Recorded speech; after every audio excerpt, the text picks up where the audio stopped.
All right, my name is Terry Gant. I'm the owner and operator of Third Coast Comics in the Edgewater neighborhood of Chicago. Edgewater is located on the northern edge of Chicago, right next to like Rogers Park, almost right before you hit the border of Chicago and Evanston. We're a brick and mortar graphic novel and comic book retailer. That is to say that we are a spot that one can come and seek out whatever their nerd desires happen to be. Generally, our market is modern comic books and graphic novels and some of the history of comic books and graphic novels. That's pretty much it. People kind of dig what we do. We've been here 6 years, and we hope to be here for a long time to come.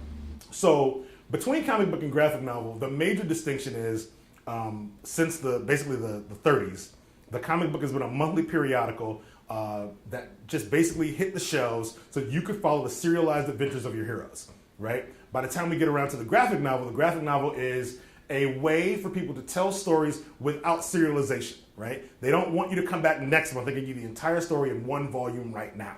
So whereas the American market was all about the monthly periodical comic book, the European market and some other markets were like, here's a volume, it's 300 pages, go for it, right? And when that story ended, it ended.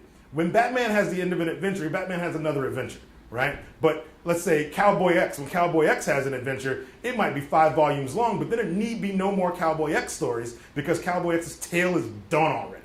The difference in terms of like where we were to where we are is that the graphic novel and sort of that change in the market has kind of given people the idea that there are different ways to consume, right, the media. Right? We don't have to wait every month. We don't have to wait every 3 months. We don't have to get it in print. We can now get it digitally. We can now download like 10 years of Astro City or Fatale or any of these other books that we're kind of into. We can now get that stuff when we need it, how we need it. It can be on our tablets. It can be on our phones. It can be in a number of places.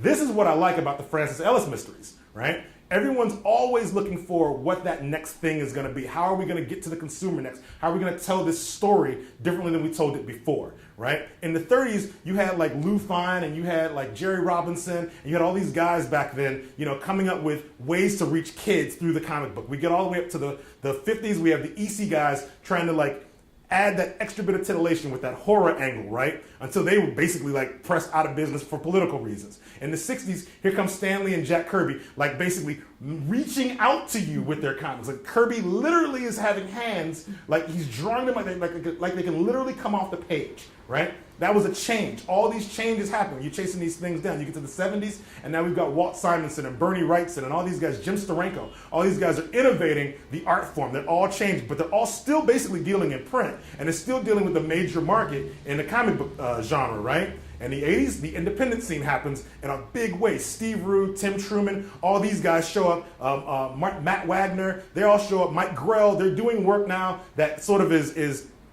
envelope pushing, but it's not major market. It's not DC, it's not Marvel, it's not superhero power fantasy. We're about done with that. Frank Miller can come along and now tell stories that are edgier, Moebius' work is being published in the US. Heavy Metal Magazine is being sold like nobody's business. Now you can see that there's a bit of a change happening, right?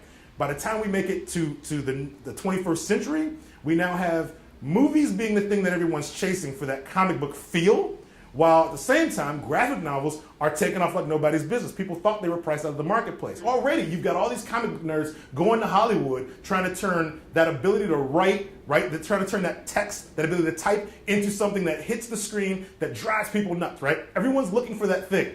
But now you're getting cinematographers and filmmakers getting involved, and they got this background in the creative arts that basically is saying to you, you don't have to wait for the next big thing. This is your future. Your future, if print's going to die, and if digital is going to be the thing, why make digital static? Let's make digital live, right? The Francis Ellis Mysteries is digital living, right? That's what I like about it. I can't wait to see more of this thing, because when I looked at it, what I saw was, man, that is Jack and the Beanstalk being told in like kind of that gritty, seedy, smoky, rainy, old school Chicago that my parents were talking about, right? There it is, right? Right there, moving, being a thing, being alive. I can't wait for it. I think it's gonna be dope.